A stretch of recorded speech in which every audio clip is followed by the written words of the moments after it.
अधिक मास की संकट चतुर्थी व्रत कथा सतयुग के समय की है और इस महत्वपूर्ण व्रत की कथा महर्षि वेदव्यास द्वारा पांडव रानी द्रौपदी को सुनाई गई थी।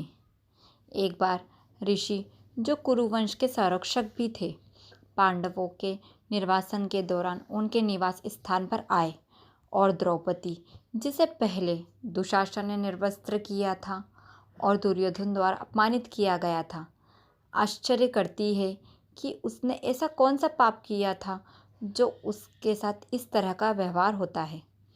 और इसके प्रश्न का उत्तर देने के लिए महर्षि ने राजा चंद्रसेन और उनकी रानी रत्नावली की कहानी सुनाना शुरू की। कहानी के अनुसार दुश्मनों द्वारा उनके राज्य को लूटने के बाद राजा चंद्रसेन और रानी रत्नावली को जंगल में शरण लेनी पड़ी। कभी विलासितापूर्ण जीवन जीने वाले शाही जोड़े को भोजन और आश्रय के लिए जंगलों में भटकना पड़ा। एक दिन वे अनजाने में पानी की तलाश में मार्कंड ऋषि के आश्रम में प्रवेश कर गए और उस स्थान के बारे में जानने के बाद वहाँ वे गलती से सो गए। राजा ने ऋषि का आशीर्वाद लिया और अपनी आप बीती सुनाई। हालांकि द्रौपदी की तरह उन्हें आश्चर्य हुआ कि क्या उन्होंने ऐसी कठिनाइयों के सहने के लिए पाप किए हैं।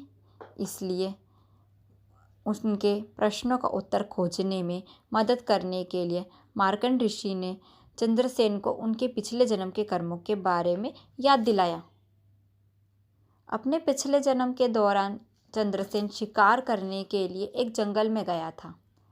वहाँ उनकी नज़र लाल वस्त्र पहने कुछ नाग कन्याओं पर पड़ी। जैसे ही उनकी नज़र उन पर पड़ी, उसने जानना चाहा कि वे झील के किनारे क्या कर रही हैं।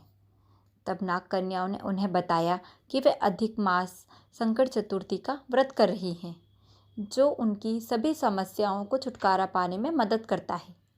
नाग कन्याओं से प्रेरित होकर राजा व्रत करने का निर्णय लिया। हालांकि नाम, प्रसिद्धि और शक्ति जीतने के बाद राजा अब भगवान के प्रति आभारी नहीं रहे। वे अहंकारी और अन्यायी हो गए थे। इसके बाद उनकी आकस्मिक मृत्यु हो गई। इसलिए उन्होंने लाभ प्राप्त करने के लिए तथा पिछले जन्म के दुष्कर्मों का श्राप झेलने के लिए एक बार फिर से एक शाही घराने में जन्म लिया। इस प्रकार इसके बारे में जानने के बाद राजा चंद्रसेन को अपनी गलती का एहसास हुआ और उन्होंने फिर कभी ऐसी गलती नहीं की। कसम खाई। उन्होंने अधिक मास की कृष्ण पक्ष की चतुर्थी के लिए रत्नावली सहित पूरे मन से व्रत किया और अपनी भक्ति और विश्वास के अद्भुत काम किए और उसने अपना खोया हुआ राज्य और गौरव वापस मिल गया। आखिरकार द्रौपदी को अपना उत्तर मिल गया। इसी तरह पांडवों को भी, जिन्होंने कठिनाइयों का सामना किया, अपना सारा सामान, अपना राज्य खो दिया। किसी व्यक्ति का कर्म उसके जीवन की गुणवत्ता निर्धारित करने में महत्वपूर्ण भूमिका निभाता है। इसीलिए यह कथा लोगों को आत्मनिरीक्षण करने की याद दिलाती है और अच्छे कार्य करने के लिए प्रोत्साहित करती है। इसीलिए हर तीसरे वर्ष जब अधिक मास की संकट चतुर्थी आती है तो उसका व्रत विधि पूर्वक करना चाहिए और इस कथा का श्रवण करना चाहिए। इस कथा के सुनने मात्र से ही आपके पुराने कर्मों से आपको छुटकारा मिलता है। धन्यवाद। इसी तरह की रोचक कहानियाँ सुनने के लिए हमारे चैनल को लाइक, शेयर एंड सब्सक्राइब करें।